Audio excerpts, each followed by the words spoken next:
Dan nak ceritanya sebelum masuk mukadimah, hari tersebut saya dengar Ustaz menyampaikan kuliah.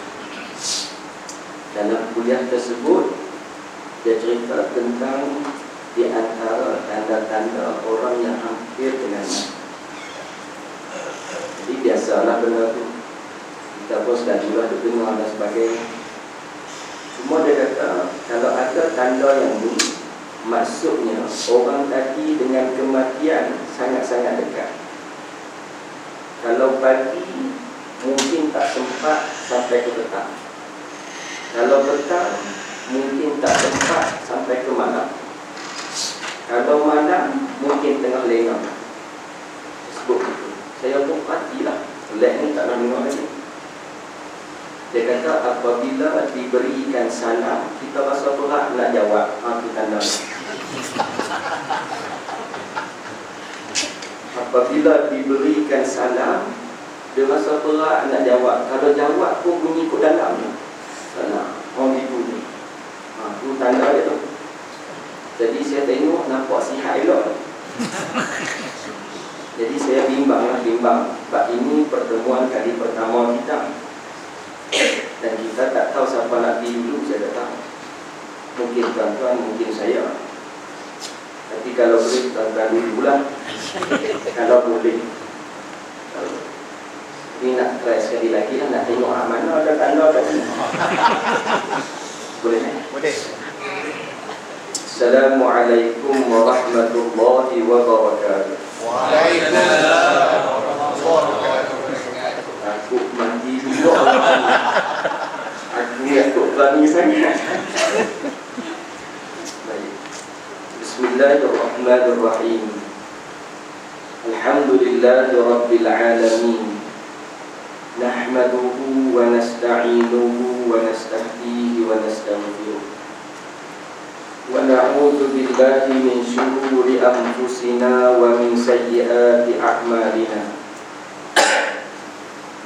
Man yahdihillahu fala mudilla lahu wa man yudlil fala hadiya lahu. Asyhadu an la ilaha illallah wahdahu la syarika lahu. Wa asyhadu anna sayyidana Muhammadan 'abduhu wa rasuluh. Allahumma salli wa sallim ala sayyidina wa maulana Muhammad wa ala alihi wa ashabihi wa man tabi'ahum bi ihsanin ila yaumiddin. Subhanaka la ilma lana illa ma 'allamtana innaka antal alimul hakim. Wa qala rabbi shrah li sadri wa yassir li amri wahlul 'uqdatam min lisani yafqahu qawli. Wa la hawla wa la quwwata illa billahil 'aliyyil 'azim. Amma ba'd. Ayyuhal mu'minun ittaqullah. Usikum wa nafsi bitaqwallahi azza wa jalla faqad fazal muttaqun. Qala Allah subhanahu wa ta'ala, ya ayyuhalladzina amanu ittaqullaha haqqa tuqatih wa la tamutunna illa wa antum muslimun. Sadaqallahul azim. Alhamdulillah. Pertama dan selamanya banyak syukur kepada Allah Subhanahu wa ta'ala di atas segala nikmat yang dikurniakan kepada kita, terutamanya nikmat kesihatan ataupun kekuatan dan kesempatan yang dikurniakan oleh Allah Subhanahu wa ta'ala kepada kita pada malam ini, yang natijahnya kita dapat sama-sama meluangkan masa untuk berada di dalam rumah Allah, menjadi tetamunya dalam majlis yang diberkati, majlis yang penuh dengan keberkatan, majlis yang penuh dengan ketenangan, dan diberikan pahala oleh Allah Subhanahu wa taala kerana kita duduk di tempat yang disebut Raudhatun min Riyadil Jannah, salah satu daripada taman-taman syurga Allah Subhanahu wa taala. Yang pertama, bila kita duduk dalam majlis ini, kita dapat berkat. Sebab berkat ni dia tak boleh nak beli di kedai, tak boleh. Kita pergi ke kedai minta berkat sekilo, tak ada jual. Tak tahulah kalau di sini ada jual.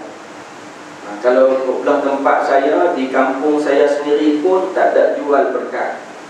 Berkat kita boleh perolehinya dalam majlis seperti ini. Dan ada lagi 2-3 tempat yang ada keberkatan dan sumber-sumber keberkatan. Yang kedua, majlis seperti ini Allah memberikan ketenangan, memberikan kerehatan dalam diri, menyebabkan kita menjadi tenang. Sehingga kan tenang tak tenangnya kita duduk dalam majlis ini, walaupun dalam keadaan sila, kita boleh lena. Kalau tak percaya, tengok sat lagi lah. Ni baru mula, dia tak lena lagi lah. Sat lagi, tunggu lama sikit. Terutamanya yang duduk menyanda. Tapi yang duduk menyanda ni dia untung. Yang duduk menyanda lebih untung daripada yang tak menyanda. Sebab di akhirat nanti tiang ataupun dinding akan jadi saksi. Ya Rab, si fulan bin si fulan duduk dalam majlis ilmu. Allah Ta'ala tanya, macam mana kamu tahu? Dia menyanda kat aku. Yang kata dia menyanda kat aku, bukan setakat menyanda, lena pula tu. Yang ketiganya, Allah Ta'ala bagi pahala. Allah Ta'ala bagi pahala. Walaupun lena tadi ni, Allah Ta'ala bagi pahala. Maksudnya, duduk saja dalam majlis ilmu dapat pahala. Walau apa keadaan, terlena sekalipun, Allah Ta'ala bagi pahala. Tuan-tuan muslimin dan muslimat yang dirahmati oleh Allah, dengan kesempatan dan pertemuan ini juga saya berdoa kepada Allah Subhanahu wa taala, Allahumma ij'al jam'ana hadza jam'an marhuma. Wahai Tuhan, jadikan pertemuan kami ini pertemuan yang mendapat rahmat-Mu. Wa tafarruqana min ba'dihi tafarruqan ma'suma.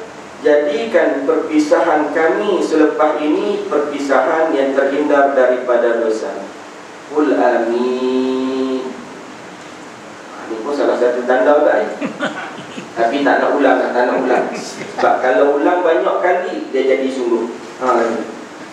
Muslimin dan muslimat yang dirahmati oleh Allah Subhanahu wa taala, apa yang kita nak bicarakan pada malam ini?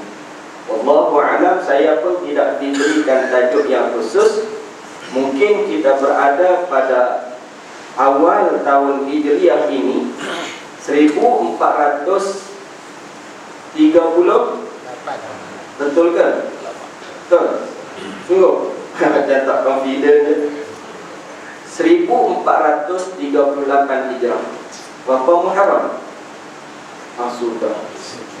Ustaz mengajar je lah Ustaz, jangan bertanya kami boleh ke tidak. 5 Muharram. Dan bulan-bulan ini ramai ataupun banyak tempat-tempat mengadakan program Ma'al Hijrah. Betul? Ma'al Hijrah bermaksud apa? Ma'al Hijrah bermaksud jom pindah. Nak pindah mana? Hampi mana. Dan lagu tu baca. Tuan-tuan, Ma'al Hijrah bermaksud jom ubah. Itu je lah. Nak ajak hijrah, nak hijrah ke mana lagi? Jom kita berubah. Jom sama-sama kita berubah. Ubah ni macam mana nak ubah? Kalau duduk macam tu daripada dulu sampai sekarang ni, duduk macam tu, orang tak panggil berubah. berubah dengan erti kata daripada sikap dan tabiat yang tak elok kepada sikap dan tabiat yang elok. Daripada malas beribadah kepada Allah Subhanahu wa ta'ala, menambahkan ibadahnya kepada Allah. Sebab tuan-tuan, umur kita semakin bertambah. Umur kita tuan-tuan semakin bertambah. Dan satu lagi benda yang kita tidak tahu. Benda yang kita tidak tahu. Apa dia? Apabila ditanya kepada kita semua soalan, mungkin kita boleh jawab. Ditanya kepada kita, pakcik, berapa baki duit dalam bank pakcik? Bagi contoh orang tanya. Agak-agak pakcik boleh jawab ke tidak? Kalau tak ingat pun pakcik boleh tekan maybank to you, tengok dia punya baki ada di situ dan kita boleh jawab. Orang tanya kepada kita, bang, berapa baki kredit abang anda nak pinjam SSA? Kita boleh jawab. Kalaupun kita tak tahu, kita boleh tekan, kita boleh tanya. Sebelum kita jawab, Selcom dulu jawab. Tetapi ada satu soalan yang tidak mampu dijawab oleh siapa-siapa. Termasuk saya yang berada di depan ni tak mampu untuk jawab. Apabila soalan ditanya kepada kita, Haji, berapa baki umur Haji? Siapa boleh jawab? Berapa baki umur Haji? Bang, berapa baki umur? Jaga Haji boleh jawab ke tidak? Bila ditanya kepada kita, bang, berapa baki umur yang masih ada lagi? Tidak ada seorang pun yang mampu boleh jawab benda ni. Tak mampu, kita tak tahu. Sebab perkara tersebut urusan Allah Subhanahu wa ta'ala. Urusan tersebut Allah Subhanahu wa ta'ala sahaja yang mengetahui. Maka kita tak tahu bila kita akan kembali kepada Allah Subhanahu wa ta'ala. Mungkin malam ni, tadi kan ada tanda. Mungkin esok, ataupun mungkin tak sempat dalam satu bulan ni, tak sempat habis Muharram. Maka tuan-tuan yang dirahmati Allah, di antara perkara yang perlu kita fikir, apa yang kita nak bawa pergi kepada Allah Subhanahu wa ta'ala nanti. Hari ini tuan-tuan, seseorang itu dia sanggup bersusah payah dalam hidupnya untuk memastikan hidup dia, ahli keluarga dia senang. Dia sanggup buat apa saja. Dia sanggup keluar awal pagi, balik lewat petang, tempuh jam dan sebagainya untuk cari keperluan bagi menjamin kesenangan diri dia, anak-anak dia dan keluarga dia. Dan dia tak nak anak-anak dia, diri dia, keluarga dia susah. Walaupun dah letih dah seharian bekerja, sanggup pula kerja pada waktu malam berniaga, termasuklah berniaga burger dan sebagainya, untuk cari duit. Kerana duit ini pada anggapan kita boleh memberi kesenangan. Tuan-tuan yang dirahmati Allah, dalam keadaan tersebut dia juga meyakini bahawa hidup ni tidak kekal. Mati itu pasti. Dan selepas daripada mati, kita nak guna juga duit yang namanya pahala. Dan benda tersebut kekal selama-lamanya. Tetapi tak ramai dan tak banyak yang berusaha, bersusah payah untuk mencari duit yang namanya pahala untuk digunakan di akhirat. Tuan-tuan muslimin dan muslimat yang dirahmati oleh Allah Subhanahu wa ta'ala, oleh yang demikian kita kena berubah. Kita kena berubah daripada malas kepada rajin, daripada sikit kepada banyak. Kalau macam tu ustaz, kena tambah. Nak tambah apa? Dia kata sebelum ni bini seorang, nak tambah seorang lagi boleh jadi banyak. Itu tak kira. Yang tu tak masuk buku, yang tu tak masuk buku, yang tu tidak termasuk. Tapi kalau berani silakan. Nampak muka berani lah kau ni. Tapi tak tahulah. Tuan-tuan, kena tambah. Kena tambah benda yang boleh menjamin kita waktu di depan Allah Subhanahu wa ta'ala. Itu maksudnya berubah. Itu maksudnya berubah. Baru ni isteri saya balik cerita satu benda. Dia doktor di hospital Sungai Buloh. Kemudian ada kursus di hospital Bahagia Ipoh, dekat dengan Tanjung Rambutan. Tak tahulah dia dapat mana cerita ni, saya tak tahulah. Dalam grup ke dia tengok story, tak tahulah. Dia kata ada seorang pengawal yang jaga orang gila. Tugas dia ni jaga orang gila.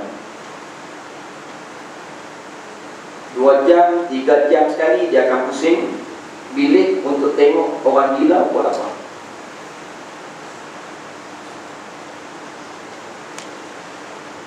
Dia pergi satu bilik, dia tengok ada seorang gila ni agak pelik. Peliknya apa? Suka menyanyi. Orang gila ni suka menyanyi. Dan nyanyi pula dalam keadaan terlentang. Nyanyi dalam keadaan terlentang, macam tidur dalam keadaan terlentang. Nyanyi banyak lagu, hafal pula tu. Nyanyi lepas satu lagu, lepas satu lagu, tak tahulah habis ke tidak, tak tahu. Kawan ni tengoklah, tengok pusing tempat lain. Duk tak lama lepas tu main pula pusing. Tengok pula yang tadi duk nyanyi juga, tapi dalam keadaan nerak. Nerak pula, nyanyi dalam keadaan nerak. Kata pelik sungguh. Memang sungguh dah dia ni gila.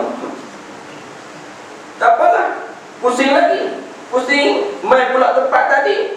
Tengok-tengok, duk nyanyi juga, tapi terentang pun tidak, nerak pun tidak. Dia dah musing. Dia pusing macam tu, nyanyi dalam keadaan musing. Nyanyi dalam keadaan pusing, tak puas hati. Ngawak panggil tanya. Saya nak tanya kepada kamu, kamu suka menyanyi? Ya, suka menyanyi. Habis itu kenapa tadi kali pertama saya tengok kamu nyanyi dalam keadaan terentang, kemudian kali kedua saya tengok kamu nyanyi dalam keadaan nerak, kemudian kali ketiga saya tengok kamu nyanyi dalam keadaan duk pusing. Sebab apa? Dia kata, Syekh, ada tolak panggil Syekh apa tak tolak? Ini bahasa. Dia kata, Tuan, kalau Tuan ingat, dulu ni orang dengar lagu pakai kaset. Kaset ni dia ada belah A, belah B. Jadi yang terlentang tu belah A, dia kata. Biasa orang dengar lagu ni belah A dulu. Habis 2, 3, 4 lagu, barulah pusing belah B pula. Jadi menerak tu belah B, dia kata. Oh, habis tu yang kamu pusing tu, Tuan, kita kena berubah. Kita kena berubah. Berubah apa?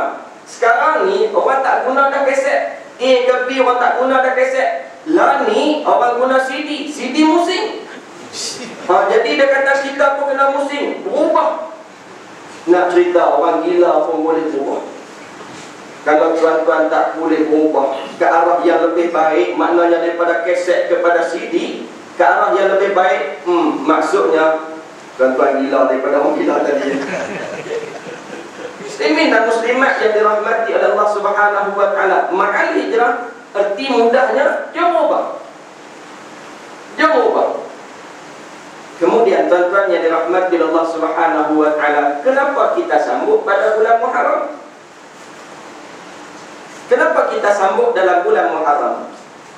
Kalau kita baca dalam kitab Ar-Rahiq Al-Maktum, kitab sirah, di antara kitab yang hebat, dalam kitab tersebut diceritakan bahawa Nabi sallallahu alaihi wasallam keluar daripada rumahnya untuk berhijrah. Dalam peristiwa hijrah, Nabi keluar daripada rumah pada tanggal 27 Safar. 27 Safar, pada malam 27 Safar, keluar daripada rumah dalam keadaan musyrikin Makkah kepung.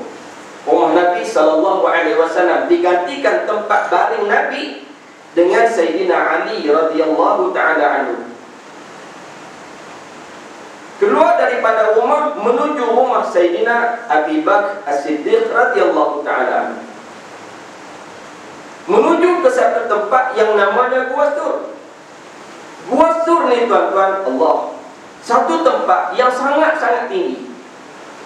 Kalau haji-haji pernah di Mekah tahulah, Gua Sur ni tinggi. Jarang orang Malaysia naik. Jarang orang Malaysia naik Gua Sur. Biasa orang Malaysia naik Gua Hira, ataupun disebut Jabal Nur. Sebab satu-satunya bukit, pilah waktu mana pun nampak cahaya. Walaupun bukit sekitarnya tidak cahaya, tapi Jabal Nur ni bercahaya. Diceritakan mungkin sebab tu dipanggil Jabal Nur, bukit yang bercahaya. Jabal Nur ni tempat Nabi SAW menerima wahyu kali pertama. Iqra bismi rabbikal ladzi khalaq. Tapi dalam peristiwa hijrah daripada rumah Sayyidina Abi Bakar menuju ke Gua Sur. Gua Sur ni tinggi. Allahu Akbar. Saya ni berkali-kali dah pergi Mekah, tapi sekali pun tak pernah naik lagi. Biasa duk naik Jabal Nur, Gua Hira. Gua Sur tak pernah lagi. Tapi azam tu adalah nak naik. Satu hari nanti aku nak naik juga ke mana pun. Walaupun dalam keadaan apa sekalipun, haji boleh dalam hidup ni sekali pun jadilah. Kalau tak boleh banyak kali, sekali pun jadilah. Tuan yang dirahmati Allah Subhanahu wa ta'ala, bukitnya tinggi, tempatnya jauh. Di situ jadi tempat persinggahan Nabi sallallahu alaihi wasallam. 3 hari di situ, bergerak daripada situ menuju ke Quba. Perjalanan yang mencabar ni, makan masa ni, berhari-hari ni perjalanan ni. Sampai di Quba 8 Rabiul Awal. 8 Rabiul Awal sampai di Quba. Quba ni tempat Nabi SAW mendirikan masjid yang pertama dalam Islam. Masjid yang pertama dibina atas dasar takwa kepada Allah Subhanahu wa ta'ala. Di Quba Nabi bina masjid dengan titik peluh Nabi, keringat Nabi SAW, bukan untuk perintah orang. Kita ni kalau kita bos, kita pemimpin, biasa perintah orang aja. Ji, batal. Ji, tanah, buat main sini, tanah. Kita sendiri kasut pun berkilat, lebih kurang lagi itulah. Maksudnya kita tak buat, kita arah orang. Nabi ni, Nabi sendiri buat. Angkat batu batam, angkut tanah, dan Nabi sendiri buat. Nak ceritanya Nabi buat. Dan masjid ni di antara masjid yang diberkati. Sehingga kan Nabi SAW sebut, barang siapa yang berwuduk di rumahnya, keluar daripada rumahnya dalam keadaan berwuduk, menuju ke Quba, sampai di Quba mendirikan 2 rakaat sembahyang, maka ganjaran di sisi Allah Subhanahu wa ta'ala ka'ajri umrah, seolah-olah mengerjakan umrah. Hebat masjid ini. Duduk di situ, kemudian 12 Rabiul Awal baru sampai di Hijaz, di Madinah. Muslimin dan muslimat yang dirahmati Allah Subhanahu wa ta'ala, cuma ketika mana zaman Sayyidina Umar Al-Khattab radhiyallahu ta'ala anhu menjadi khalifah, Sayyidina Umar susun. Sebab benda ni nak kena susun, kalau tidak payah nak kira. Maka Sayyidina Umar meletakkan Muharram sebagai bulan pertama dalam kalender Hijrah. Muslimin dan muslimat yang dirahmati oleh Allah Subhanahu wa ta'ala, yang seterusnya saya nak sebut, tuan-tuan, bila Nabi sampai di Madinah, 3 benda besar Nabi buat. Yang ni sepatutnya dihayati dan direnungi oleh umat Nabi SAW. 3 benda besar Nabi buat bila sampai di Madinah. Apa dia? Yang pertama, Nabi SAW buat ketika mana sampai di Madinah, binaul masjid. Binaul masjid. Nabi buat masjid dulu. Masjid mana? Masjid Quba. Nabi buat masjid Quba dengan titik peluh Nabi, keringat Nabi SAW. Apa pentingnya masjid ni? Sampai itulah yang pertama Nabi buat. Masjid penting. Binaul masjid penting. Kerana masjid ini menjadi tonggak kepada penyatuan umat manusia. Dan masjid menjadi pusat penyebaran ilmu dan menjadi pusat penyebaran dakwah Nabi sallallahu alaihi wasallam. Dan masjid adalah tempat semua golongan. Bukan golongan yang orang kata dah pencen, tidak. Golongan yang dah tak ada kerja apa-apa, tidak. Masjid adalah tempat semua golongan, termasuk anak muda.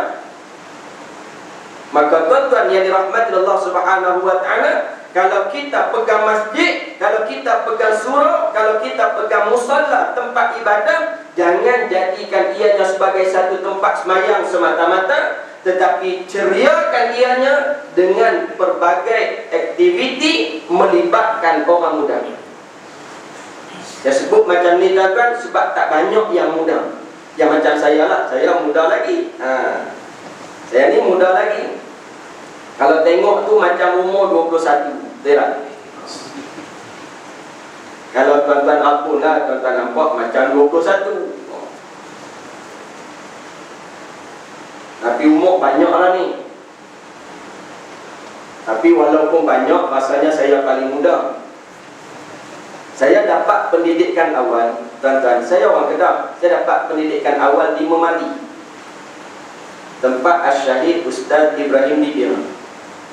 Daripada pasti darjah 1 sampai habis darjah 6, sampai masuk Senawi 1 dulu, Senawi 1, Senawi 2 malah ngaji. Buah pula tu nakal lagi. Ni cerita. Sampaikan arwah yang kata budak ni tak jadi orang. Sampai gamuk kata tak jadi orang. Buah sungguh nakal sungguh waktu tu. Sekolah malah pi pantang tengok buah jambu, buah pelang kau nak ambil, jatuh pokok dan sebagainya. Pengalaman belakang. Bila ayah kata tak jadi orang dia ni, mak mai pujuk. Mak kata pergi ngaji, tak mau. Abang saya balik daripada Pakistan. Abang saya belajar di International Islamic University Islamabad, Pakistan. Dia balik bercuti. Bila dia balik bercuti, inilah peluang. Mak kata ikut abang di Pakistan ngaji di sana. Saya kata tak mau. Bukannya best duduk kat sana. Duduk di kampung lagi syok. Mak kata bila Pakistan tu duduk di rumah ni bukannya boleh buat apa pun. Buat pujuk. Ayah pun main pujuk tak makan, abang main pujuk tak makan. Last kali mak main tanya, nak naik kapal terbang ke tak nak? Bunyi naik kapal terbang, no. Dia dah budak kampung tak pernah naik kapal terbang. Tuan-tuan tak apalah duduk di sini dekat dengan airport. Belah baling tu nak ada. Mak kata kalau nak naik kapal terbang di Pakistan. Saya kata kalau macam tu nak. Sebab duk tengok kecil kat atas, tiba-tiba mak kata kalau nak naik kapal terbang di Pakistan. Sonok nak pergi. Gila. Kawan-kawan pemain pujuk tak payah pergi lah. Nanti kita nak ambil PMR, lepas tu nak ambil SPM, hampir sana sekali lagi nak boleh apa? Saya kata apa? Tak kira lah PMR ke waktu tu, SPM kan aku tak kira. Yang penting aku boleh naik kapal terbang. Ini yang paling penting, naik kapal terbang. Bila sampai di sana, sampai di Pakistan, hampir tambah okey lagi. Duduk di International Islamic University, okey lah, foreignernya ramai.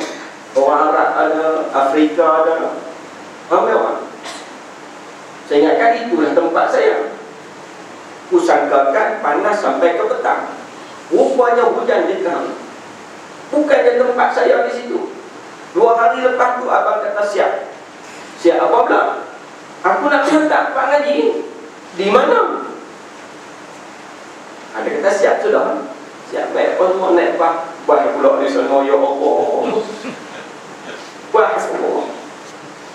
Dalam bah penuh. Atas bumbung pun ada orang. Setengah-setengah tempat ada berhenti. Bukan orang saja naik, binatang pun naik juga. Ya Allah. Kata sudah. hantar kita mana ni? No. Satu tempat yang namanya Mansera. Mansera ni sempadan ataupun tak jauh dengan Kashmir. Jauh. Berdebu, kotor, macam-macam ada. Dalam perjalanan ni apa yang tak jumpa? Abu, sampah, tali pun jumpa. Kalau taik kuda, keldai, okey lagi. Lama-lama sekali, taik orang pun ada. Ni tempat enak pergi ni. Allah Akbar. Satu perkampungan. Bila sampai, mula menyumpah. Jadah. Lebih kurang lagu tu lah. Menyumpah apa nak bawa ni. Dalam hati. Tak kata depan kat dia, tak. Dalam hati. Jadah. Bawa cuma tempat lagi. Kalau aku tahu tempat macam ni, taubat aku tak main. Lebih kurang lagu tu lah. Lebih kurang lagu tu.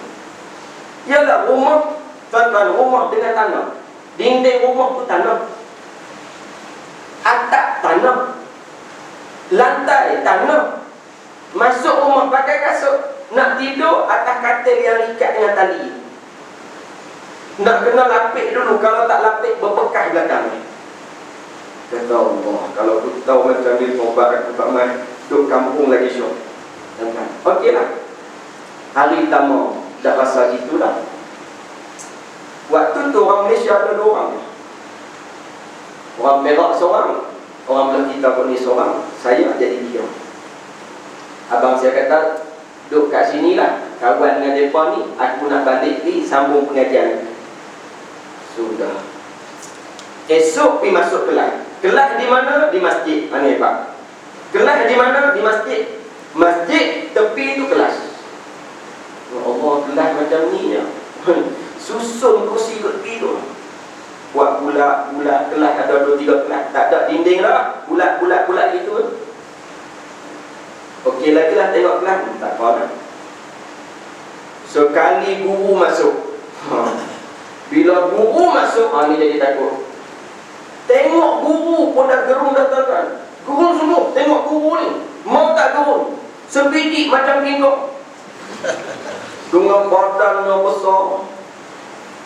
Tinggi. Musim panas pula waktu tu. Dia pakai kurta tuan-tuan. Berbulu. Bulu ni pula. Lengan ni tak nampaklah kulit. Bulu saja. Tu yang saya kata kingkong. Jarang tuan-tuan. Jarang. Tangan ni ada otak. Tangannya ada otak. Tapi nak ceritanya, bila belajar dalam keadaan takut kepada guru, bila belajar dalam keadaan takut kepada guru, kita akan belajar sungguh-sungguh. Kita akan belajar sungguh-sungguh. Sebab takut tu. Pantang salah baca, ingatlah otak datang belakang. Pernah sekali guru masuk mesyuarat. Masuk mesyuarat dalam bilik. Waktu masuk mesyuarat ni lah peluang kami nak sembang. Kalau ada guru, bukan kata sembang, satu patah perkataan cakap, kena garam. Ni bukan main-main, garam. Belajar tahfiz di sana, garam. Bila dia masuk dalam kelas, masuk bilik mesyuarat, kami bising. Pakak bising sembang, tiba-tiba dia muncul. Bila dia muncul tu, dia ambil rotan, dia tak banyak cakap. Setiap orang kenal, piak, mana piak, semua tangan duduk macam tu. Piak. Saya duduk tepi ni. Saya satu seorang je orang lain. Duduk tepi ni. Sampai kat saya tak kenal. Selamat. Dia bagi pesan. Dia kata, jangan sembang, jangan bising. Aku nak sambung mesyuarat. Kalau bising, kena seorang 2 kali. Dia masuk. Jenis keling ni. Depan guru, ya, tak sembang. Guru masuk sembang pula. Bila guru masuk, apa dia pasal bang? Mai tanya kat saya, sebab apa ustaz tak buat kamu? Kami semua kena seorang sekali, tapi kamu tak kena sebab. Budak-budak pakat mai tanya ni. Kita antara faham tak faham, dia dah cakap bahasa dia. Kita bukan berapa nak faham sangat. Cuma oleh kerana duduk dalam kelas macam tu, duduk dengar setiap hari, bolehlah faham sikit. Sebab apa ustaz tak buat kamu? Saya pun tak tahu nak jawab macam mana. Cuma teringat guru ni duk biasa bawa anak dia. Anak dia umur 7 tahun ngaji tadika dekat situ. Bila habis kelas, anak dia main masuk duduk tepi dia. Walaupun 7 tahun, lawa je. Dekir mata je. Lawa je. dengan putih melepaknya, dengan hidung mancungnya. Kita ngaji Quran kan sambil-sambil duduk jeling tengok, lawa semua. Jadi bila budak-budak ni tanya, sebab apa ustaz tak buat kamu? Maka saya jawab, risat ke beti syadi karena. Boleh faham? Siapa boleh tolong terjemah? Bukan ada. Risat ke beti syadi karena. Aku nak kahwin dengan anak ustaz. Sebab tu ustaz tak buat aku. Nak ceritanya garang. Bila garang ni kita takut. Bila kita takut ni cepat habis. Muslimin dan muslimat yang dirahmati Allah Subhanahu wa taala, itu di antara pengalaman saya. Sebab Haji suruh perkenalkan tadi. Kemudian barulah balik Malaysia, boleh sambung ambil SPM sendiri, boleh ambil STAM, boleh ambil diploma, boleh pergi ke Mesir, masuk universiti apa semua. Boleh buat belaka dah. Kita boleh masuk universiti. Kawan hak dulu ni ingat tak? Hak dulu yang main nak sebut tu, tak payah pergi lah, nanti kita nak ambil PMR, SPM apa semua. Kita boleh masuk universiti, dia tak ulang masuk pusat serenti. Sampai hari ni tak habis ni. Kita boleh menikah, kahwin, ada anak apa semua dah. Dia naik motor, makan pun tak ada. Syukri kenal lah, tapi tak nak lah sebut benar lagu tu. Tuan-tuan, Allah Ta'ala jaga. Bila kita buat benda yang Allah Ta'ala perintah, kita jaga Quran, Allah Ta'ala jaga kita.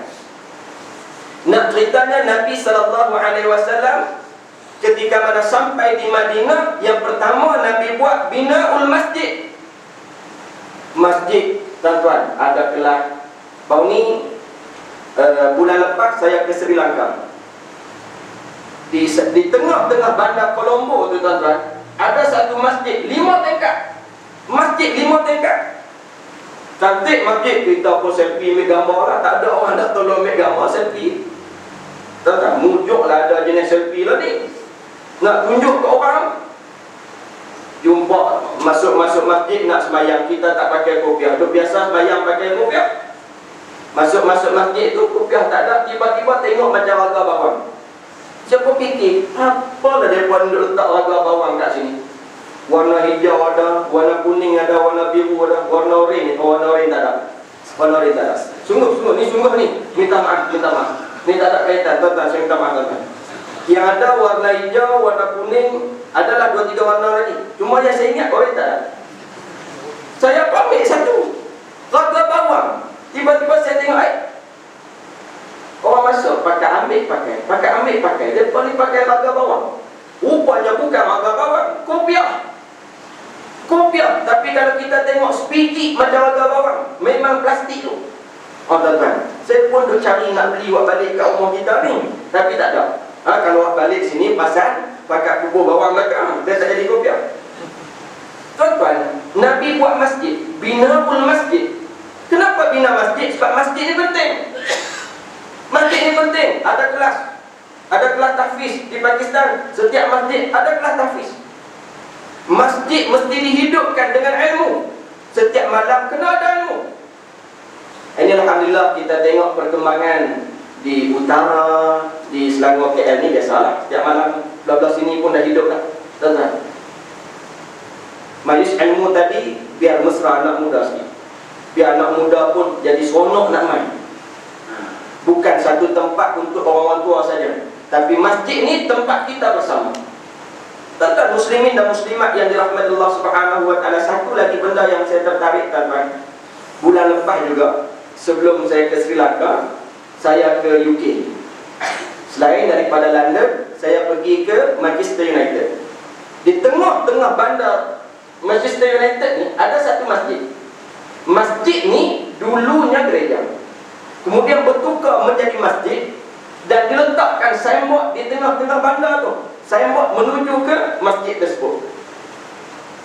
Apa nama dia punya satu panggilan dia. Dan masjid ni dipegang ataupun dikuasai ataupun di bawah satu persatuan anak muda. Bawah persatuan anak muda. Dan mereka lah yang menghidupkan. Setiap malam ataupun setiap lepas mayang maghrib ada pengajian. Geng-geng Pakistan yang duk buka restoran kat sana, mereka main buat kelas. Yang ngaji tu siapa, tuan-tuan? Kebanyakannya orang muda. Daripada mana dia mai? Daripada padang bola. Daripada padang bola. Mereka pergi main bola. Lepas habis main bola apa semua, kan? Mereka main semayang dalam keadaan berpakaian sukan, bawa bola gitu. Bola tak sini bawa main semayang. Lepas semayang tak pergi balik. Lepas semayang tak pergi balik. Dengar dulu pengajian. Ni tuan-tuan hebat. Dengan kita ni bila tengok, saya suka duk mati. Saya sampai di situ waktu asar. Jadi letih jalan banyak, letih tunggulah sampai maghrib nak sembahyang jamak dengan isyak, tunggu. Jadi bila tengok suasana macam tu seronok. Dan suasana ni tak ada di tempat kita. Walaupun tempat kita ni banyak masjid, tapi masjid di tempat kita ni kurang mesra anak muda.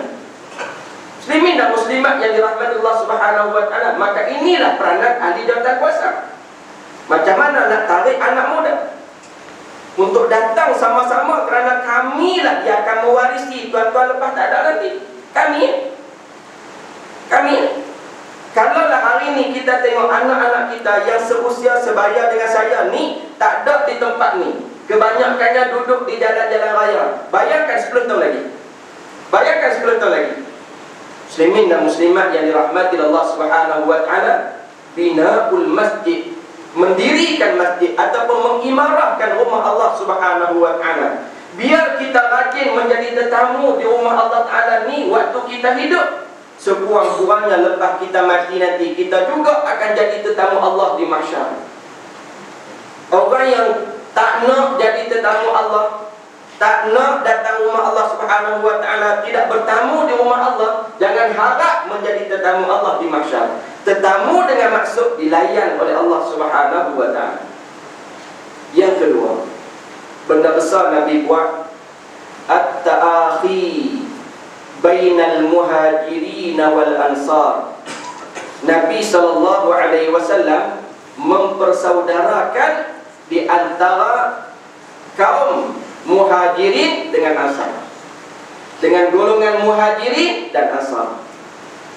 Muhajirin, orang yang daripada Mekah datang dengan Nabi SAW yang meninggalkan segala-galanya, bawa tubuh badannya, bawa dirinya, harta benda semua tinggal, kebun-kebun semua tinggal, semua benda yang ada ditinggalkan, bawa diri, tidak ada apa-apa.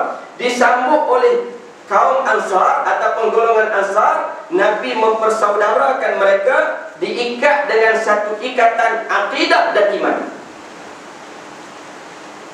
Dan ikatan ini, ikatan yang diikat oleh Nabi SAW ini, aqwa min rabitatin nasab, lebih kuat daripada ikatan nasab, ikatan darah. Buktinya tuan-tuan yang dirahmati oleh Allah Subhanahu wa taala, walaupun mereka ni tak ada kenal adik-beradik pun, bukan pertalian darah pun tidak, bukan sepupu sepapak, tidak tuan-tuan, tetapi bila berjumpa, bila sampai tuan-tuan disambut, diberi layanan istimewa. Kamu nak apa? Kamu tidak ada kebun, silalah ambil kebun aku. Kamu tidak ada rumah, ambil rumah aku. Sehingga akan sampai ada yang sahabat isterinya 2 sanggup diberikan kepada sahabat muhajirin ini, bagi pilih pula. Bagi pilih. Akhi, aku ada 2 orang bini, muda seorang, tua seorang. Kamu pilihlah nak yang mana? Ni, sampai ke tahap itu. Kalau kita tuan-tuan bertuah lah, nak bagi lagu tu. Kalau pun bagi tuan-tuan, akhi, aku ada 2 orang bini, seorang tua, seorang muda, ambil yang tua. Tu kalau kita tuan-tuan. Tu kalau kita boleh nak bagi, tapi kita sendiri tunjuk tuan-tuan. Ni tidak tuan-tuan. Kamu pilihlah kamu nak yang mana satu. Allahu Akbar. Kalau kamu nak, aku sanggup ceraikan. Lepas habis dah, ambillah sebagai isteri kamu. Ni. Ikatan yang diikat atas dasar akidah dan iman. Waktu saya ditonton tuan-tuan di Mesir, saya pernah mengaji dengan Syekh Sabri. Syekh Sabri ini di antara pimpinan Ikhwan Muslimin di peringkat 4. Dia sebut, waktu dia mengajar kitab Yudullah tu, dia sebut, dia kata, Rabitatil aqidati wal iman aqwa min rabitatin nasab. Ikatan yang diikat atas dasar iman, atas dasar akidah lebih kuat daripada ikatan persaudaraan tali pertalian darah. Lebih kuat. Sahabat-sahabat Nabi tuan-tuan, Mus'ab bin Umair anak jutawan. Anak jutawan ke bapak dia ni jutawan lah, duit juta-juta lah, setakat 52 juta relax lah. 52 juta duduk dalam almari buat semua tu biasalah. Orang kaya ni. Tapi memang duit dia sungguh. Tapi hak 52 juta hak di Sabah aku tak tahu di Sabah. Banyak 52 juta. Kita boleh juta okey lah. Bukan kata juta boleh 1,000 okey lah. Jutawan Mekah, Mus'ab bin Umair, anak muda, orang muda. Bila dia declare ikut Muhammad, dia dibuang oleh keluarga tanpa satu sen pun diberikan kepadanya. Adik-adik dipujuk, Mus'ab baliklah semula kepada pangkuan keluarga, kepada agama kita, kepada kepercayaan kita. Tinggallah apa yang kamu terima, tinggallah benda yang kamu tinggal. Maksudnya tinggallah Islam. Tak terima tu. Pujuk, buat pujuk, sampaikan mak dia suruh adik-adik dipujuk, pergi bagi tahu kepada Mus'ab, mak tengah duk sakit ni, mak nak kamu balik semula kepada ni kepercayaan kita ni. Apa kata Mus'ab? Walaupun mak ni diberikan nyawa banyak, mati hidup, supaya aku kembali kepada kepercayaan asal, sekali-kali tidak. Tetapi muamalah akhlak mesti jaga.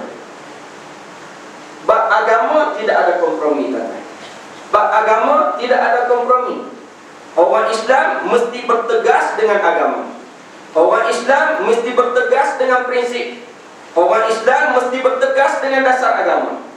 Kalau nak habuan, jangan duduk dalam Islam. Kalau nak habuan, jangan duduk dalam perjuangan Islam. Nabi kalau nak habuan, orang Mekah mai jumpa dengan Abu Talib, nasihatlah kat Muhammad tu, kat anak saudara kamu tu. Dia nak apa yang duk ceramah sana sini, duk cerita tentang agama baru dia. Dia nak apa? Dia nak glamour, masuk PU. Contoh. Jangan marah. Nak glamour. Tak apalah, kita naikkan nama Muhammad bagi dia jadi glamour. Kalau nak glamour lah. Wah, dia nak duit kan? Nak duit, kita cari duit bagi kat dia. Kalau dia duk buat macam tu nak cari pengaruh, kita lantik dia jadi pemimpin. Kalau dia buat macam tu kok lah duk kenal kat anak dara Mekah ni, kita cari anak dara hak paling lawa bagi kat dia. Abu Talib pun pening kepala juga nak buat macam mana. Dia pun nak kena jaga juga. Dia di antara pembesar, nak kena jaga kawan-kawan dia ni yang buat main. Panggil Muhammad mengadak. Ahmad, orang Mekah duk main jumpa aku ni, minta kamu tinggallah benda-benda lagu ni. Kalau kamu nak semua tu, mereka boleh bagi. Apa kata Nabi?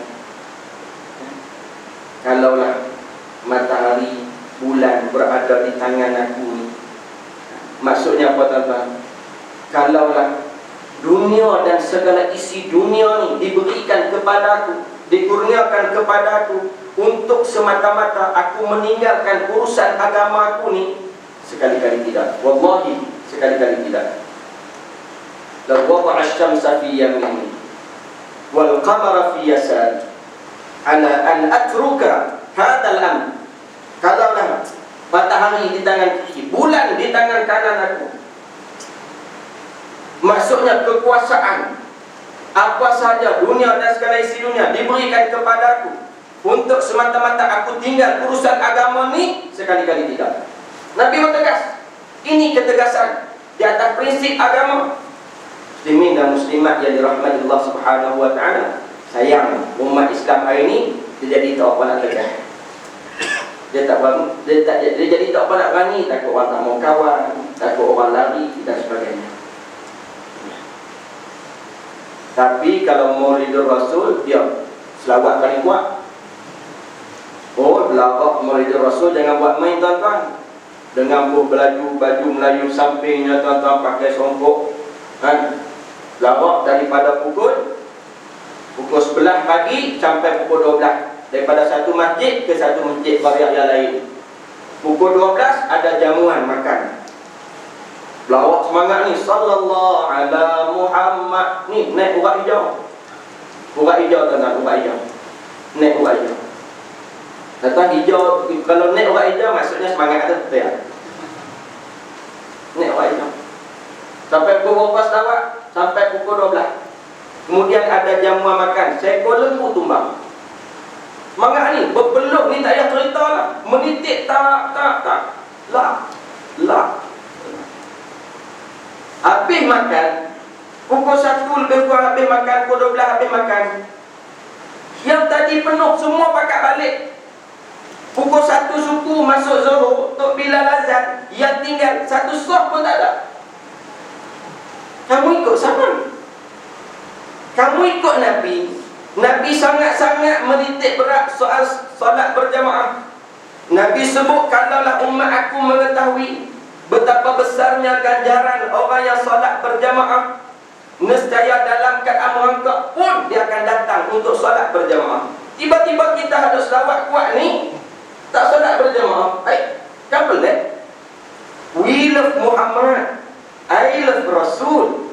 Tu spanduk, tak cukup spanduk, buat stiker kereta, lekat kat belakang daripada bantal sikit.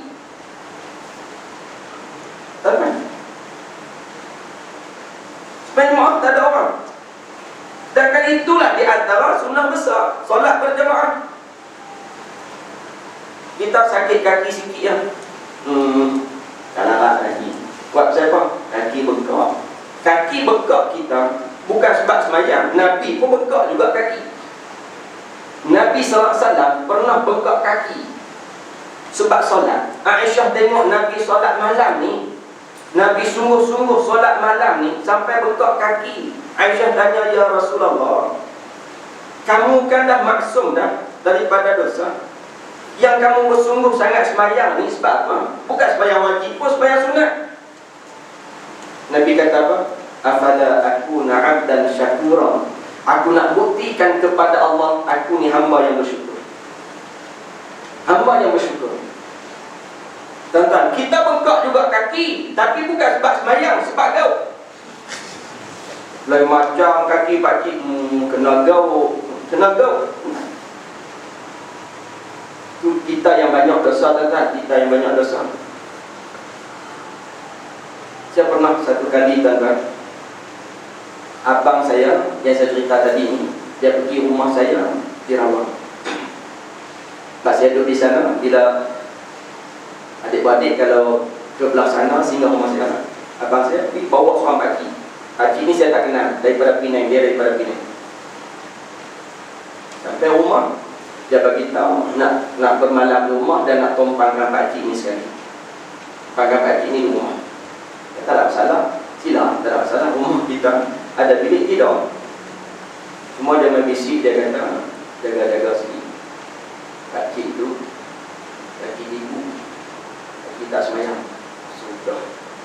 Yang duk tahu dah dia tu lagu, dia duk buat main rumah aku ni sebab apa?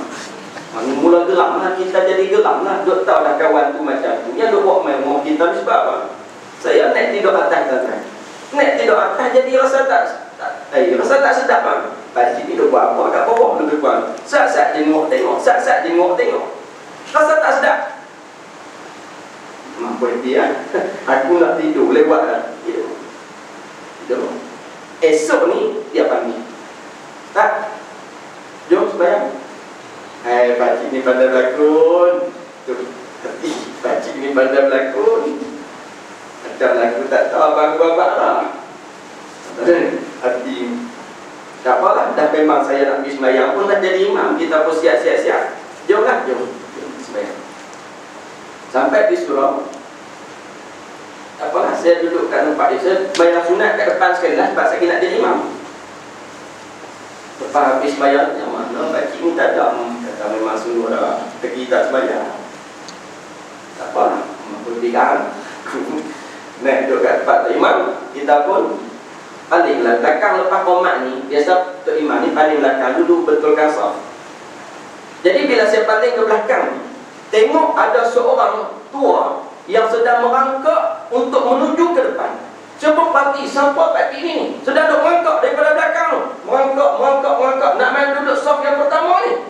Tiba-tiba bila dekat, Masya Allah, Pakcik tadi, rupa-rupanya tuan-tuan, betul abang saya kata, dia ni kaki tipu, kaki tak semayang. Tuan-tuan, kaki dia tinggal kat belakang, kaki tipu, kaki palsu. Kaki tak semayang, dia semayang tuan-tuan, kaki dia tak semayang. Memang betul abang saya sebut, bukan dia tipu pun. Pakcik ni kaki palsu. Sebab tu dia merangkak tuan-tuan.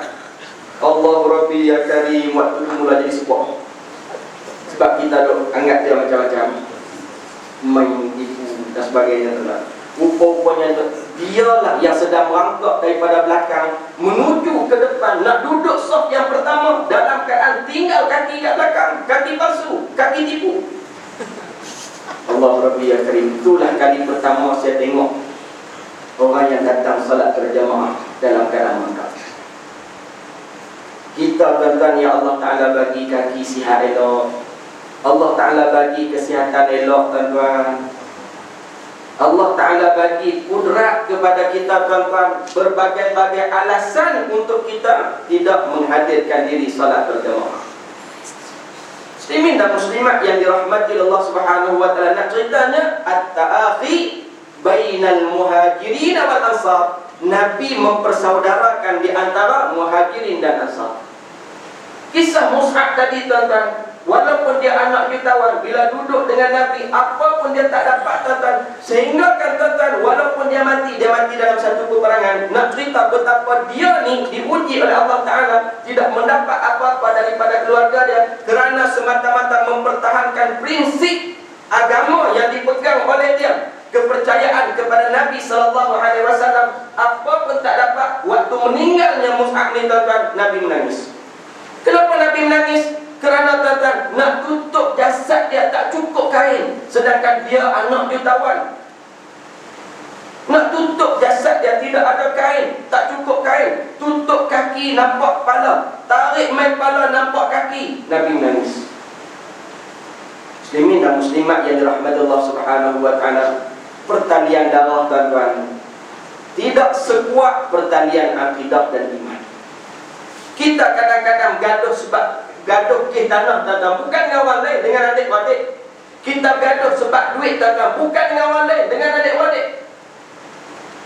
Muslimin dan muslimat yang dirahmati Allah Subhanahu wa Ta'ala, sebab tu kena bina. Ni kita sama-sama jemaah ni kena bina kekuatan ni.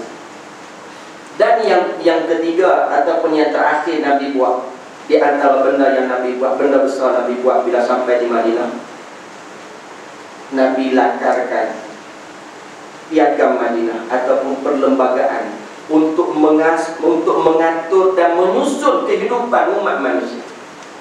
Tuan-tuan, Nabi di Mekah berapa tahun?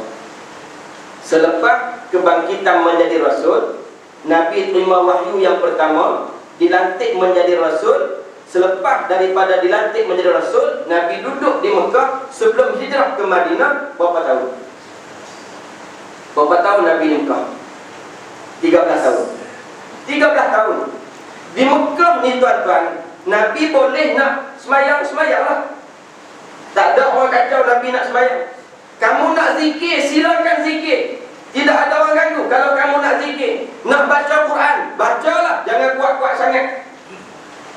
Baca, tidak ada masalah. Nak sampaikan ajaran kamu, beringat.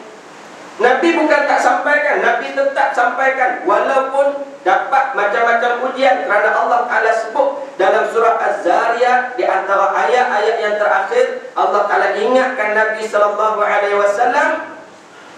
innama anta munzir, wahai Muhammad, kamu ni munzir, bagi peringatan. Mereka nak terima ataupun tidak, itu terpulang kepada mereka. Itu terpulang kepada mereka. Nabi tetap sampaikan, Nabi bagi tahu benda yang baik, benda tak baik, orang Mekah ikut ke tidak? Fal mu'minuna yuthbitunahu fal kafiruna yunkirunahu. Yang beriman tetap pendirian bersama dengan Muhammad, yang kafir terus menerus ingkar Nabi SAW. Ketika mana Nabi sampaikan risalah Islam, tentang orang Mekah jadi pecah dua. Orang Mekah jadi pecah dua. Amma yatasaalun 'anil naba'il 'azim alladhi hum fihi mukhtalifun. Nabi bawa satu berita yang besar ni, naba'. Amma yatasaalun tu surah Naba'. Naba' ni bawa berita. Nabi mai daripada perkataan Naba'. Nabi bawa berita baru ni menyebabkan mereka tertanya-tanya, apa yang Muhammad bawa, apa yang Muhammad bawa dan sebagainya. Anin naba'il azim, yang Allah Ta'ala sebut yang Muhammad bawa ni satu benda yang besar. Apa benda yang besarnya? Cerita tentang Islam, cerita tentang agama yang datangnya daripada Allah, cerita tentang syurga neraka, cerita tentang pahala dosa, cerita tentang kebangkitan semula selepas daripada kematian. Menyebabkan orang Mekah jadi pecah dua. Tak apalah wahai Muhammad, mereka buat macam-macam kepada kamu, kamu kena ingat, innama anta mundir, kamu bagi peringatan. Kamu bagi peringatan.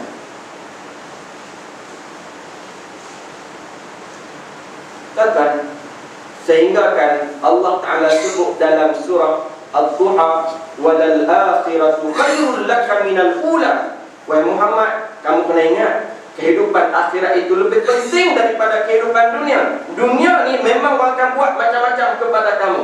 Dunia ni walaupun orang tahu kamu orang baik, orang Mekah bukan tak tahu, wahai Muhammad, kamu ni Al-Amin. Mereka yang bagi gelaran Al-Amin kepada kamu. Ketika mana mereka berselisih nak meletakkan Hajarul Aswad, kamulah yang menjadi penyelesaiannya kepada mereka. Mereka tahu kamu orang baik, mereka tahu kamu amanah, mereka tahu kamu ni orang yang tidak pernah berdusta. Tiba-tiba ketika mana kamu bawa satu berita yang besar ni, mereka jadi tak boleh terima. Maka kamu kena terima benda ni, wahai Muhammad. Walal akhiratu khairul laka minal ula. Kerana akhirat itu lebih penting daripada dunia. Muslimin dan muslimat yang dirahmati oleh Allah Subhanahu wa ta'ala,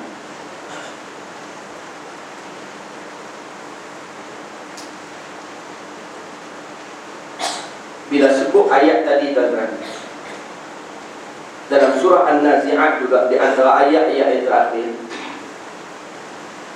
Allah Ta'ala cerita tentang dua golongan. Allah Ta'ala cerita tentang dua golongan.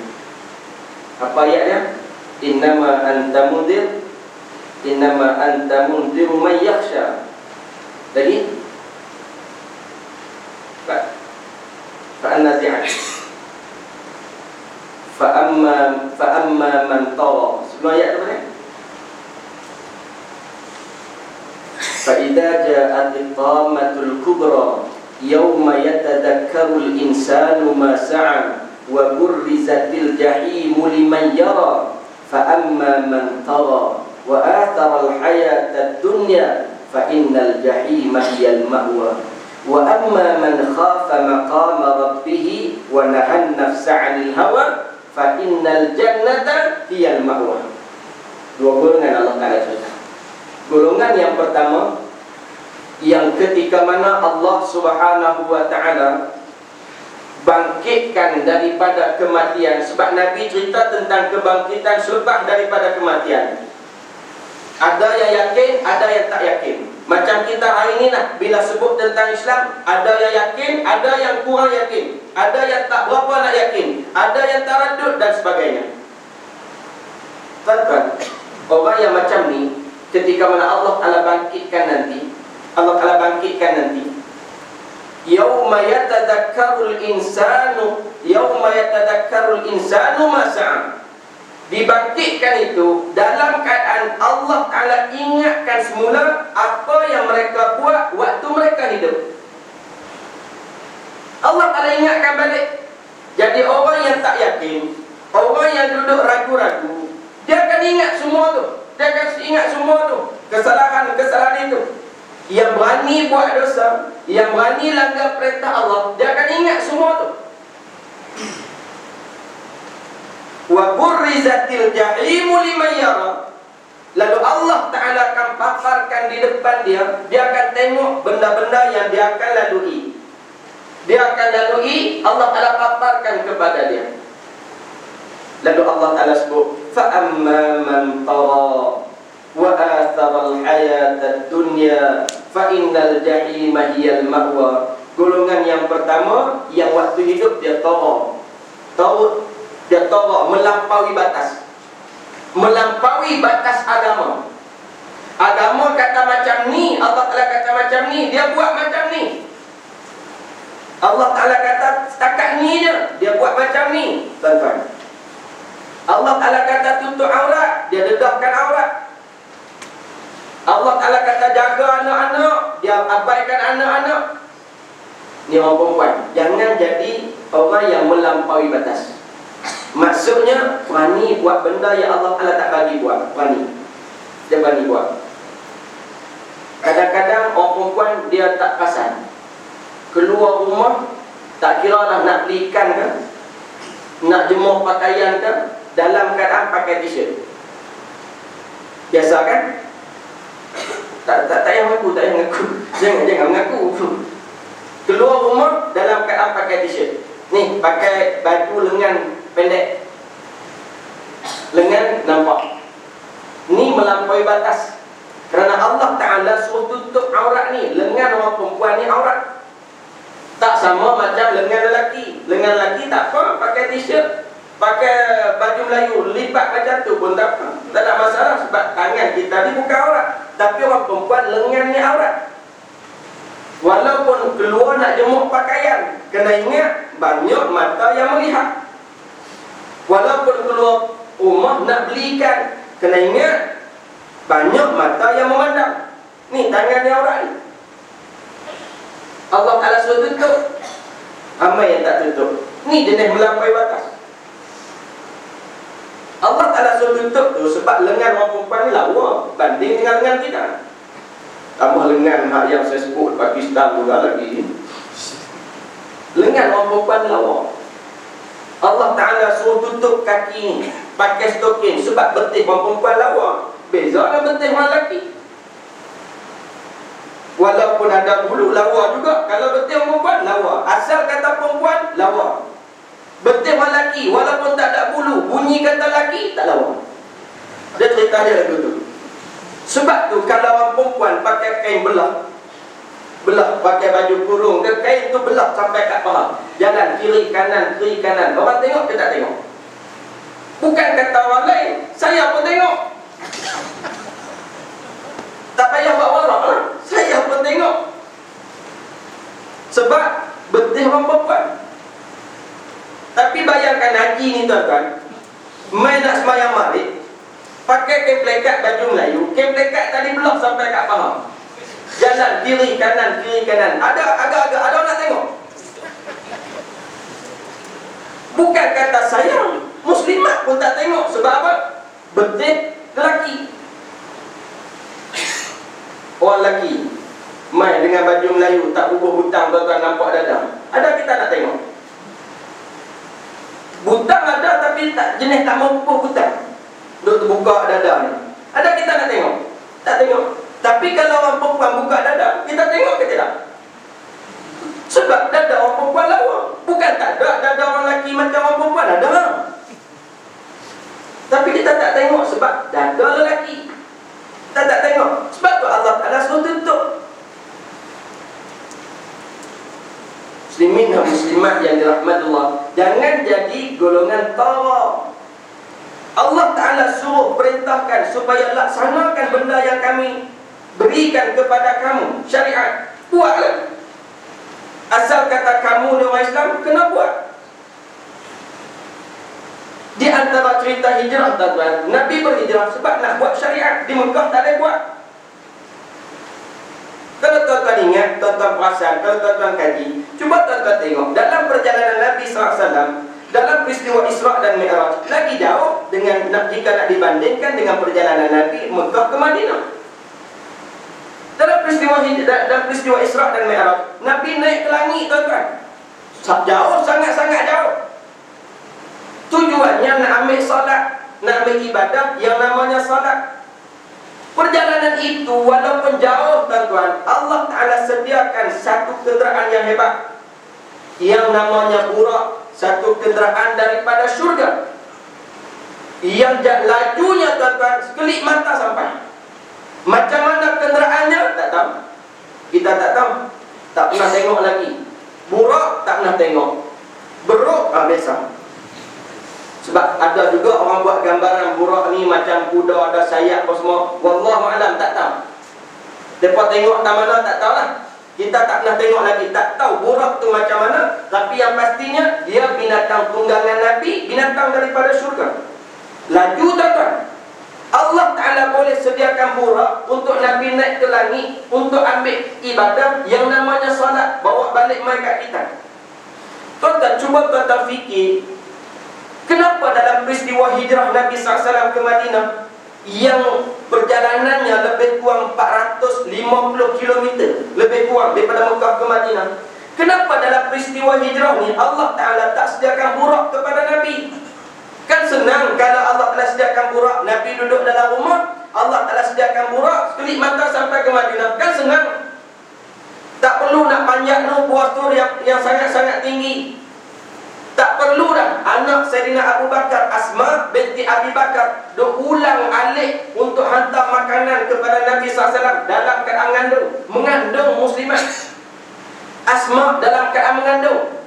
Berapa bulan? Ada yang kata 7, ada yang kata 9. Bayangkan kalau kita ambil 7, kalau kata 7 bulan mengandung, berat ke tidak? Saya tak pernah mengandung, tak tahu. Tak tahu aku gimana. Tengok lain macamnya. Kami tak pernah, kami tak ada pengalaman mengandung. Kami tak tahu mengandung ni berat ke tidak. Muslimat lebih mengetahui berat mengandung ni. Tapi walaupun berat, boleh ulang alik. Ulang alik ni, bila sebut ulang alik, bukan sekali, dia lebih daripada sekali. No, naik Jabal Tur, bukit tinggi yang saya pun tak mampu lagi nak naik, yang tak mengandung ni. Ada siapa sini pernah naik Jabal Tur? Haji pernah? Pernah? Ada Haji pernah? Tinggi. Ini semua tak pernah, tuan-tuan. Asma dalam keadaan mengandung kerana sayangnya kepada Nabi, bukan kerana Nabi, tetapi kerana Islam yang Nabi bawa. Abu Bakar sayang kepada Nabi sehingga Abu Bakar sebut, in qutiltu ana rajulun wahid. Kalau aku dibunuh, aku ni seorang lelaki biasa je. Wa in qutilta anta halakatil ummah. Kalau engkau wahai Muhammad dibunuh, maka akan musnah wasak umat ini. Saya Asma, orang perempuan, tidak ada alasan untuk tidak bantu perjuangan Nabi.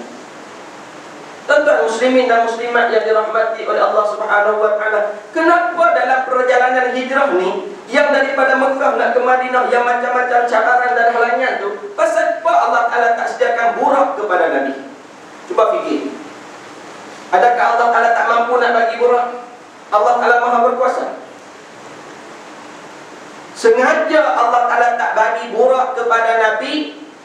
Nabi SAW tahu dan bagi tahu kepada kita semua bahawa perjalanan untuk ke Madinah ni bukan semata-mata nak solat, kerana solat boleh didirikan di Mekah, nak zikir boleh di Mekah, nak zikir dan solat boleh di Habsyah. Nabi nak cerita di Taif, Nabi nak cerita nak ke Madinah ni di antara tujuan pentingnya untuk menjadikan Islam memerintah. Islam memerintah umat manusia, bukan Islam diperintah. Maka tuan-tuan, sampai ke bila pun, bila nak buat benda yang Nabi buat ni, akan hadapi benda yang dihadapi oleh Nabi SAW. Sebab tu tuan-tuan, di Mekah tak ada orang munafik. 13 tahun Nabi bawa Islam di Mekah, tuan-tuan, tak ada orang munafik. Di Madinah, tuan-tuan, muncul golongan munafik. Muslimin dan muslimat yang dirahmati oleh Allah Subhanahu wa Ta'ala, inilah benda yang kita kena hayati. Maka tak peliklah tuan-tuan bila kita nak buat macam ni dalam bulan 10 ni RUU 355 sebagai contoh yang telah pun disuarakan oleh Duli Yang Maha Agung untuk memperkasakan syariat dalam titah baginda di dalam parlimen. Di dalam parlimen baginda titah supaya syariat ni diperkasakan. Maka dibawa oleh YP Marang, tuan-tuan, supaya paling tidak pun kalau kita tak boleh buat semua, jangan tinggal semua. Maka apa dia? Paling tidak pun, paling kurang pun perkasakan mahkamah syariah. Hak ni pun tuan-tuan dah macam-macam dah. Allahu Akbar. Tu hak kata berjuang Islam. Islam ni tuan-tuan rahmatan lil alamin. Maka kena tunjuklah keizahan Islam tu.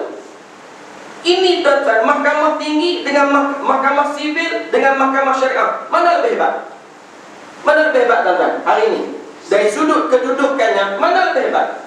Satu-satu benda yang diputuskan oleh mahkamah syariah boleh dicabar di mahkamah sivil. Mana hebatnya, mana izahnya? Tanya itu, tuan-tuan jawab pula. Di mana kehebatannya? Tuan-tuan, Islam ni dia tak nampak keadilannya, tak nampak hebatnya kalau tidak dilaksanakan. Kalau ayam tuan-tuan nampak di paruhnya, Islam nampak di perlaksanaannya. Muslimin dan muslimat yang dirahmati Allah Subhanahu wa taala, tidak ada guna kita sambut ma'al hijrah, kita tak berubah, buat seperti mana yang dibuat oleh Nabi SAW. Kita hadapi benda yang sama dihadapi oleh Nabi SAW. Yang terakhir, ke-9.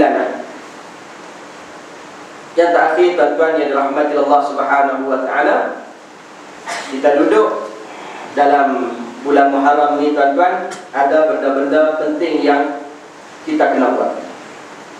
Yang kita kena buat, yang Nabi SAW sendiri suruh kita buat. Dalam Sahih Muslim, Imam Muslim meriwayatkan daripada Abu Hurairah radhiyallahu taala anhu, katanya bahawa Nabi SAW bersabda. Ini tak ada kaitan dengan tadi, nak cerita pasal Muharram sikit sebelum tutup. Sekurang-kurangnya tuan-tuan tak boleh semua pun, jangan tinggal semua. Tadi tak ingat belakang, ingat ini. Ingat. Sebab kita ni kan jenis Imam Syafi'i belakang gaji kan. Nabi SAW sebut apa? Afdalus siyam ba'da Ramadhan Syahrullahil Muharram, wa afdalus salati ba'dal fariidati salatul lail.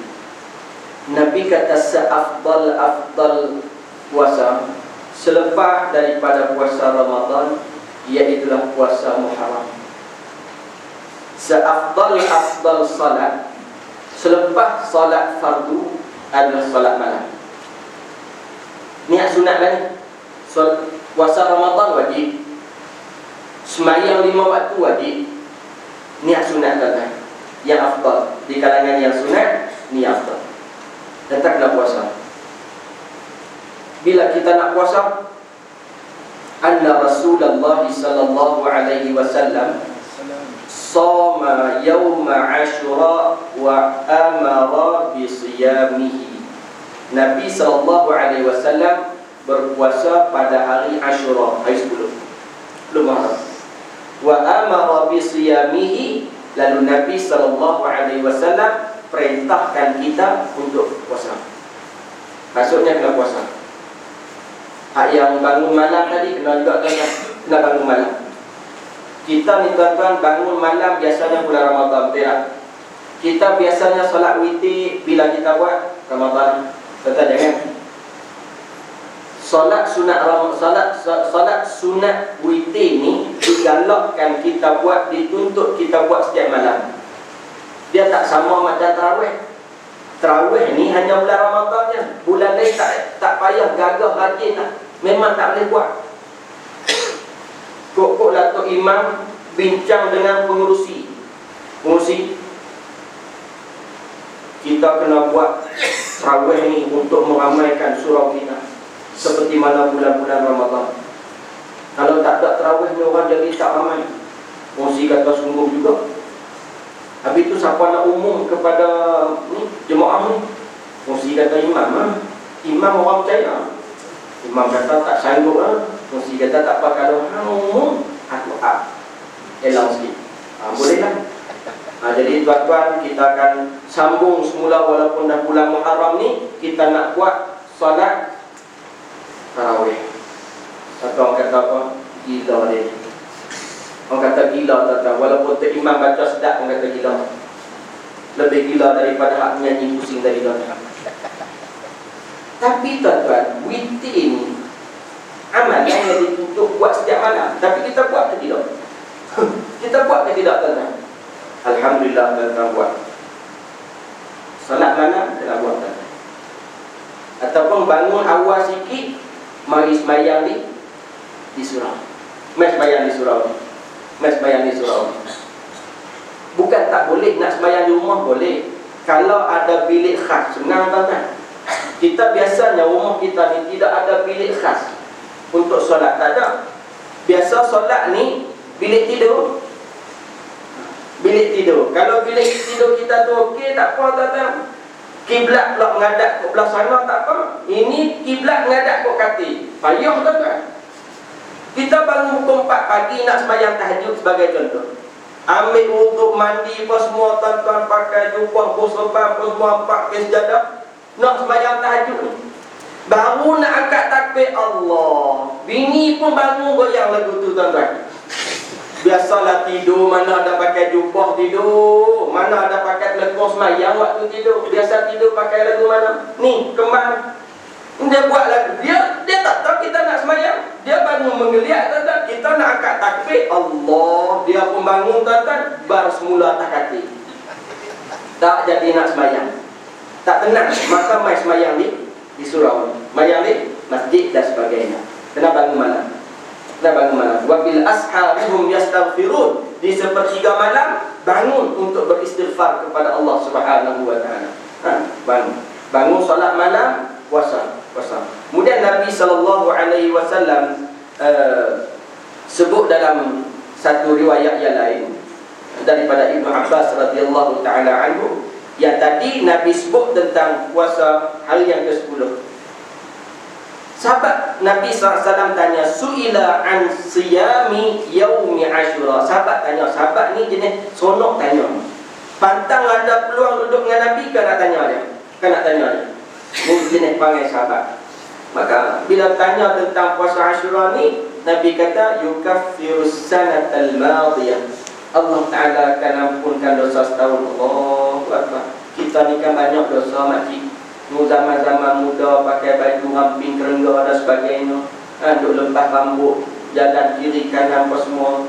Dulu rambut dah buat teknik rebonding lurus. Kan? Konoklah jalan nyuk-nyek tepi jalan ni. Nak tayar rambut lurus. Biasa rambut rinting, dia rambut lurus. Konok nak tunjuk orang.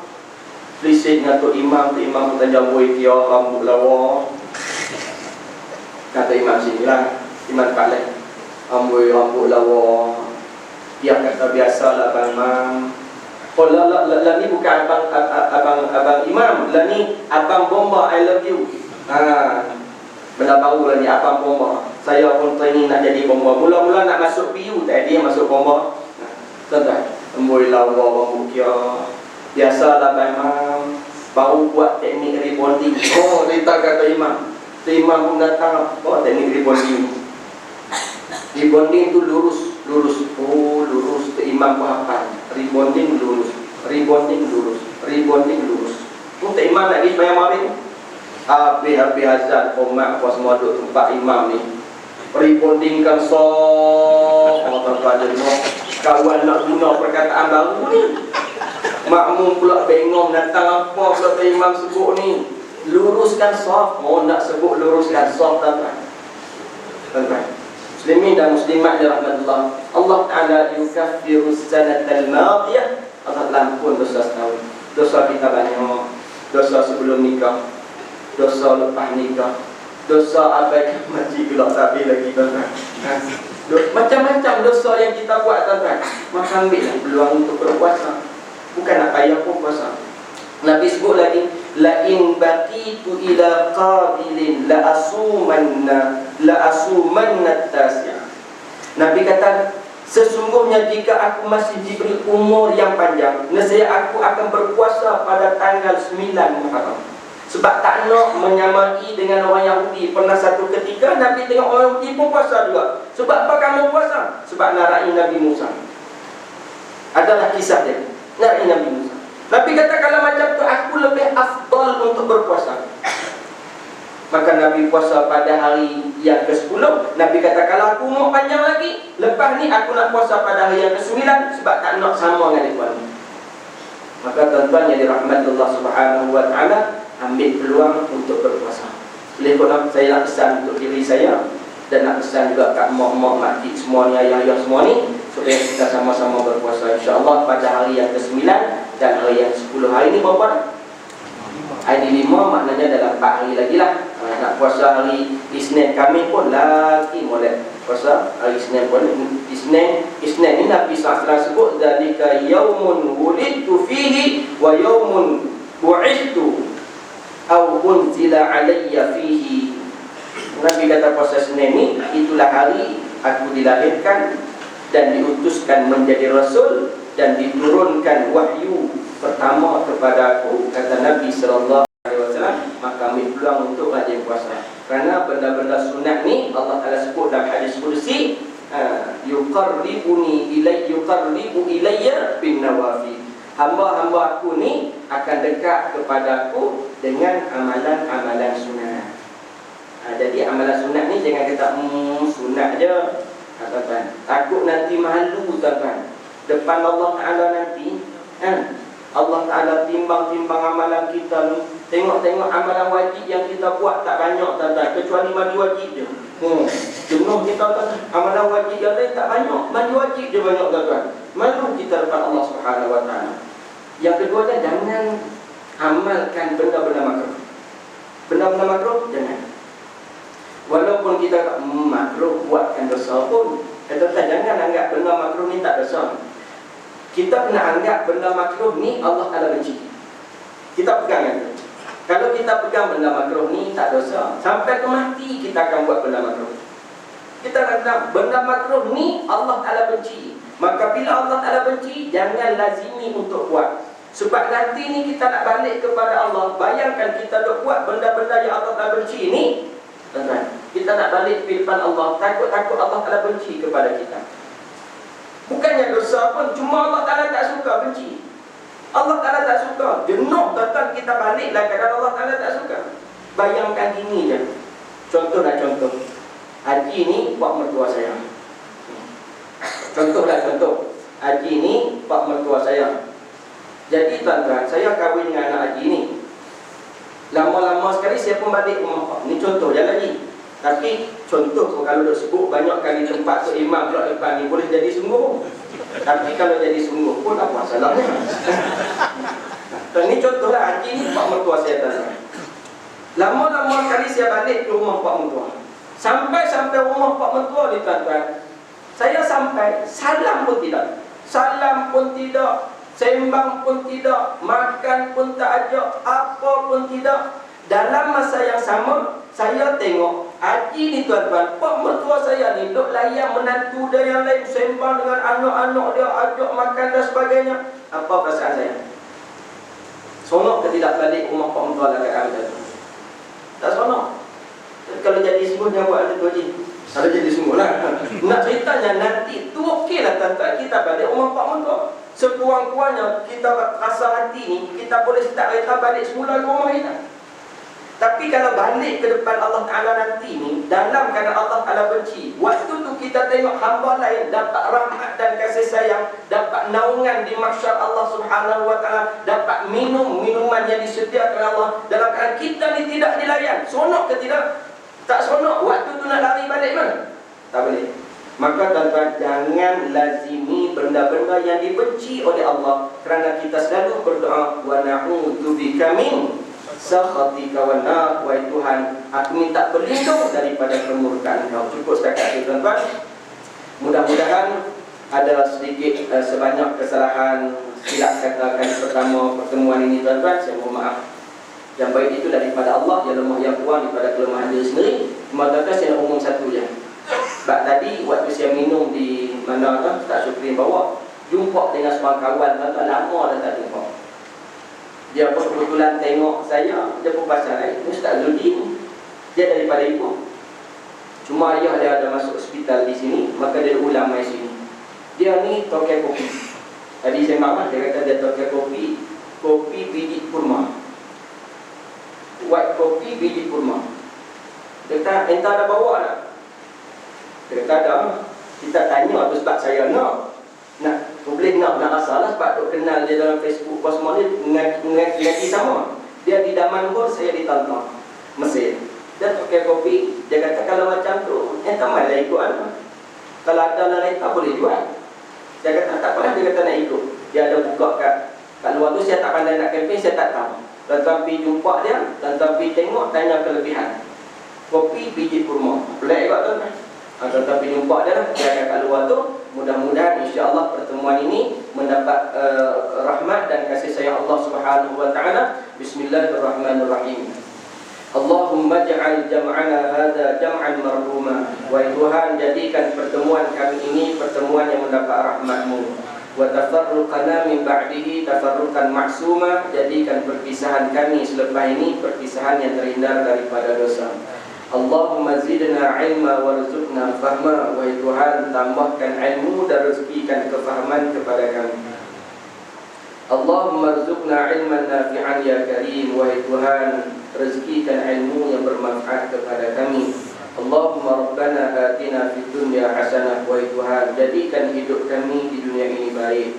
Wa fil akhirati hasanah, dan di akhirat nanti juga baik. Wa qina adzabannar, jauhkan kami daripada azab api neraka. Ya Allah, ya Tuhan kami, ampunkan dosa dan kesilapan kami. Ampunkan dosa dan kesilapan pasangan kami. Ampunkan dosa dan kesilapan anak-anak kami. Ya Allah, ya Arhamar Rahimin, ampunkan dosa dan kesilapan sahabat-sahabat kami, jiran tetangga kami. Ya Allah, ampunkan segala dosa jemaah yang hadir pada malam ini. Ya Allah, ya Arhamar Rahimin, kami ada ibu dan ayah, ampunkan mereka dan berikan belas kasihan-Mu, kasih sayang-Mu kepada mereka. Ada di kalangan mereka yang telah pergi meninggalkan kami, ya Allah, ampunkan dosa mereka, ya Allah. Berikan rahmat dan kasih sayang-Mu kepada mereka, seperti mana mereka telah memberikan kasih sayang mereka sejak daripada kecil kepada kami, ya Rabbal Alamin. Ya Allah, ampunkan segala amalan kami dan amalan mereka di sana, ya Allah. Jadikan lubang kubur mereka sebahagian daripada taman-taman surga-Mu, ya Allah. Jangan Kau jadikan lubang kubur mereka kawah-kawah api neraka-Mu, ya Rabbal Alamin. Ya Allah, ya Arhamar Rahimin, tubuh yang telah membesarkan kami, yang telah memberi susu minum kepada kami, ya Allah. Ya Allah, jangan Kau izinkan malaikat-Mu menyiksa tubuh mereka, ya Allah. Sesungguhnya kami sayang dan rindu kepada mereka, ya Allah.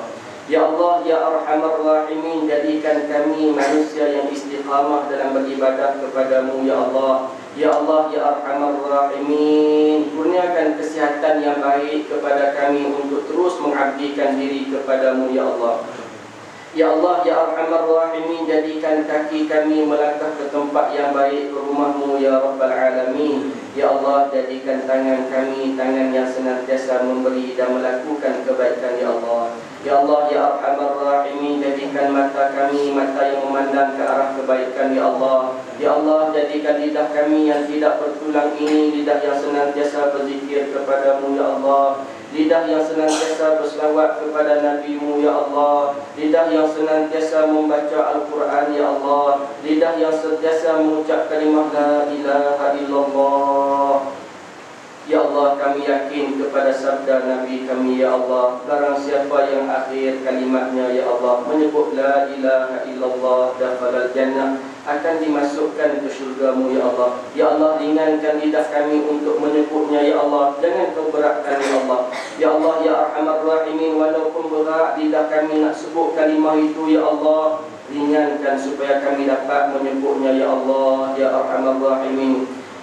Ya Allah, Ya Arhamar Rahimin, ketika kami sihat ini kami malas dan berat untuk menyebut kalimah tersebut. Ya Allah, bagaimana mungkin kami dapat menyebutnya di saat sakaratul maut nanti. Ya Allah, Ya Allah, Ya Arhamar Rahimin, kurniakan kekuatan kepada kami untuk itu. Ya Allah, Ya Allah, Ya Arhamar Rahimin, hidupkan kami dalam keadaan yang baik dan matikan kami dalam keadaan yang baik. Ya Allah, Ya Allah, selamatkan kami di alam barzakh nanti. Ya Allah, Ya Allah, bangkitkan kami bersama dengan orang-orang yang baik. Ya Allah, Ya Allah, selamatkan kami di mahsyar-Mu. Ya Allah, terimalah kami sebagai tetamu-Mu, Ya Rabbal Alamin.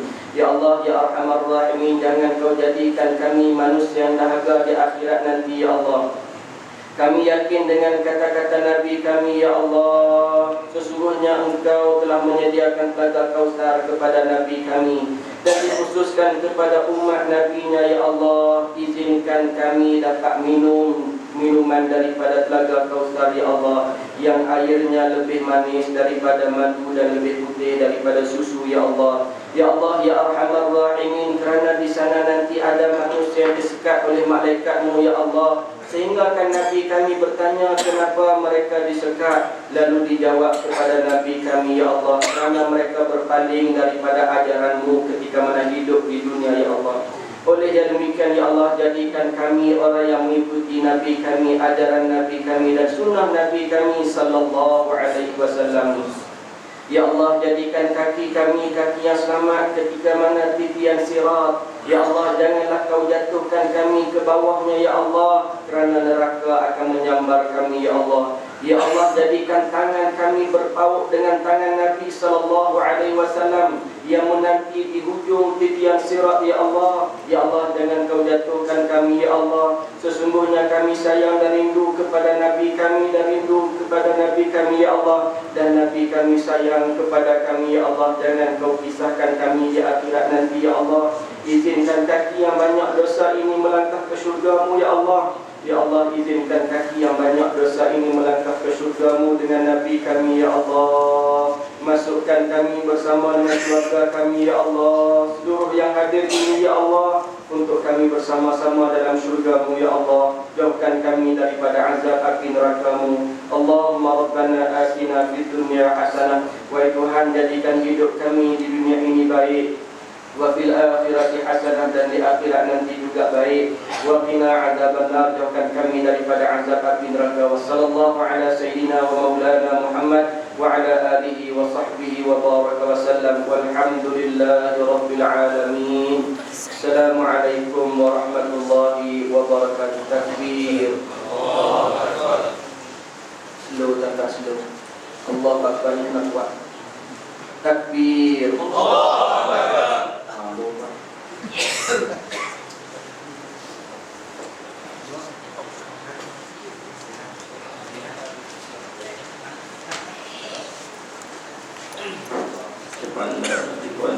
Terima kasih kepada berbahagia Pak Ustaz yang sudah hadir pada malam ini. Banyak mutiara kata, insyaAllah di semasa kita berkongsi dengan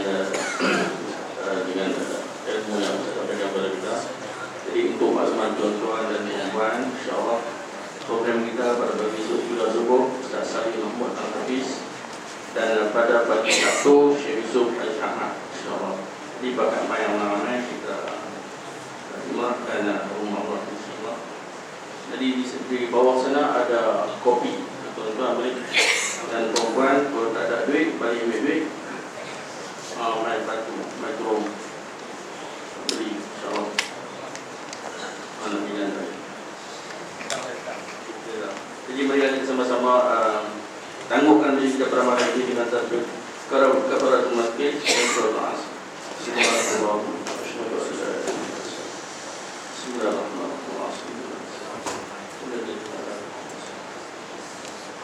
Assalamualaikum warahmatullahi wabarakatuh.